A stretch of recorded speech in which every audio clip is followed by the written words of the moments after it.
everybody. For this short video, we're going to talk a little bit about how to help your own body stay regulated and ways that you can help your kids stay regulated. And the two things that we're going to focus on are deep breathing and then grounding. Deep breathing is something that people talk about all the time, but actually a lot of people don't know how to deep breathe correctly. When you do deep breathing, a couple of things that you want to remember is that, or when you encourage your kids to do deep breathing, is that those kind of skills are not skills that we can utilize very well when we're really upset. So, coping skills are things that we need to do to prevent kids from getting aroused. Once they're actually escalated, telling somebody to deep breathe likely gets you yelled at, or giving a kid a stress ball when they're upset gets it thrown in your face. You want to think about coping skills as preventative strategies to keep kids down and more regulated. You don't want to try to throw these things out once they're up here and be like, you need to deep breathe. And the kid's going to scream back, I hate deep breathing, right? So you want to do this preventatively kind of throughout your day before you see big tipping problems. But that also includes you. So you want to make sure that you're doing your own deep breathing and your own regulation work. So we'll look at deep breathing in a minute. The other thing to keep in mind is what we talked about with grounding. So, with grounding, grounding is a mindfulness technique that basically brings us to the present, and it can be really, really useful when our heads are kind of spinning out of control with anxiety, like in the middle of this crisis, or anytime you're feeling yourself get escalated and upset. One of my favorite grounding strategies that you can use for yourself or that you can use for your kids is to basically pull on your five senses. So the easiest grounding strategy that I use frequently or that I teach people is name five things you can see, four things you can touch, three things that you can hear, two things that you can smell, and can you taste anything? And you just take a minute to go five, four, three, two, one, all the way down with your senses to kind of pull you back into that moment. So that can be a really helpful strategy as you are recognizing that your kids are kind of getting a little escalated, or you're recognizing that in yourself that somebody is getting a little bit escalated. And then you basically pull out that kind of technique, bring yourself down to the center and ground yourself back to the here and now. And that's what we talk about with grounding, or what we mean with grounding. It's that we don't want you all up here freaking out about what's coming or dwelling on things in the past. We want you centered in the moment about how you are safe right now and here's what's going on around you. So let's look at basic deep breathing exercises, okay? So one of the first things that we're going to talk about with deep breathing is that we're always going to breathe in through our nose and we're going to go out through our mouth. And if possible, we want our lips to kind of be focused like this rather than or okay. We want a really nice slow deep breath in through our nose, focused out through our mouth. Now, a lot of kids, especially kids with histories of trauma that are used to being highly escalated, will resist deep breathing. They'll resist anything actually that's kind of relaxing because they don't feel safe when they calm down. And so you sometimes have to sneak this in, and we'll look at some ways that you can sneak this in because a lot of kids, even when they're starting to get upset, are going to resist the idea of deep breathing. And even if you can't get kids to do some nice slow deep breathing, as long as you can get them to breathe out longer than they're breathing in, that can be really helpful. So a strategy I'm not going to actually show you in a second, but to throw out there is you can take like a cotton ball or a ping pong ball and either do it with your lips or through a straw where the kiddo has to breathe in through their nose and then either pass the cotton ball between your hands and their hands or blow it across a pillow or blow a ping pong ball across the floor.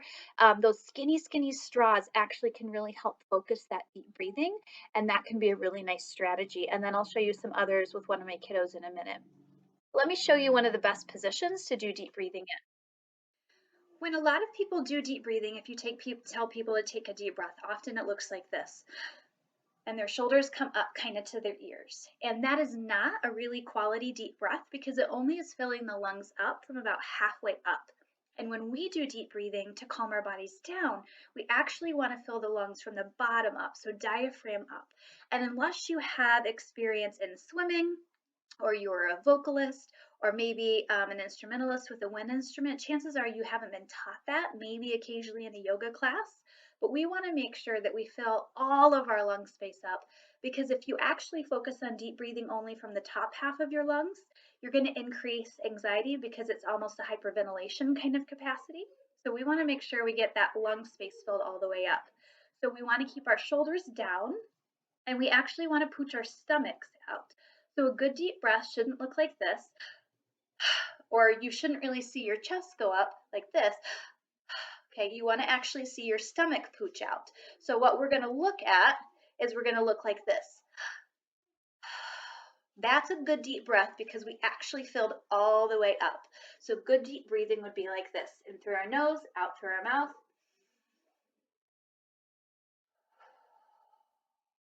And then sucking that in and pushing all that air out.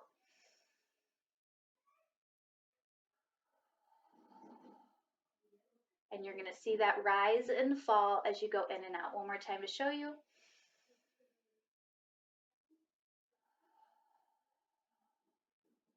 You're going to get a lot more air into your body when you deep breathe in that way.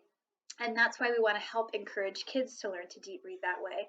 But if you start deep breathing in that way, it actually becomes physiologically impossible, excuse me, for your body to continue to escalate. But if you deep breathe like this, of course, again, that's not real good deep breathing. That's hyperventilation. We're getting way too much oxygen in there. So make sure that when you encourage deep breathing, it's right from down here in the stomach and the abdomen area, not up here in the higher chest. So now I'm going to introduce one of my kiddos, and she is going to help me show a couple of ways that you can introduce this to children in a way that you kind of sneak it in there, and it's not something where you're going to say, like, how about you take some deep breaths, which is very acceptable.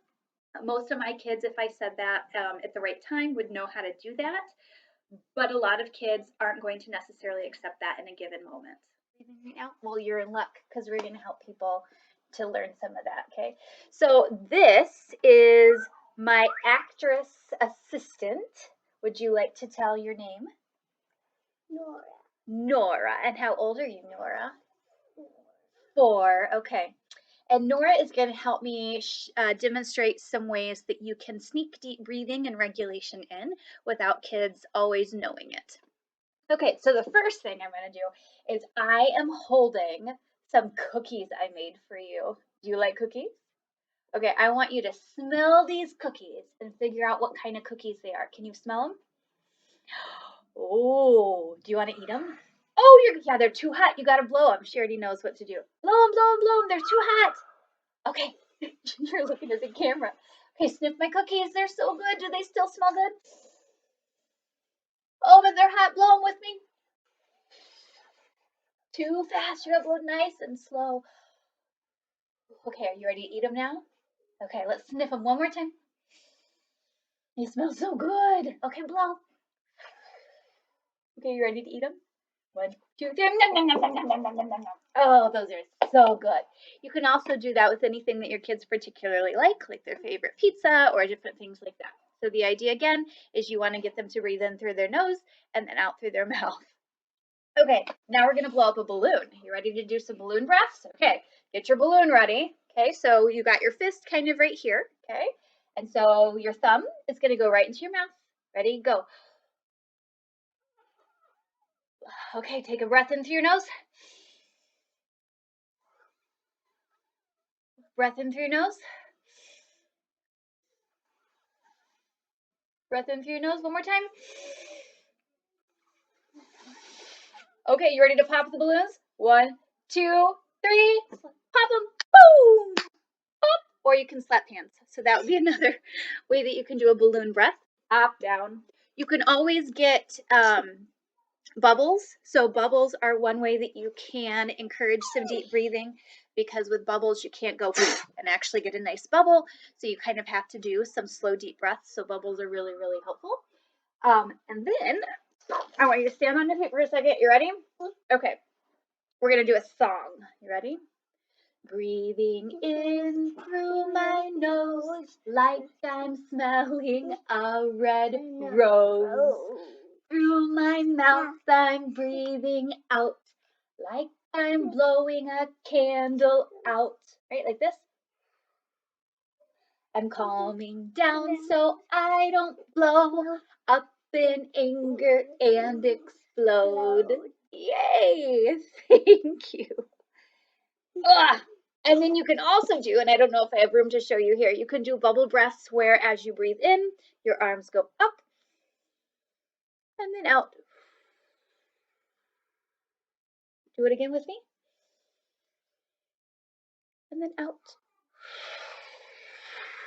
Oh, such a big help. Thank you so much. Take a bow. Can you take a bow? Wonderful. Thank you. Marvelous, darling. Tell everybody hi. Hi. And bye.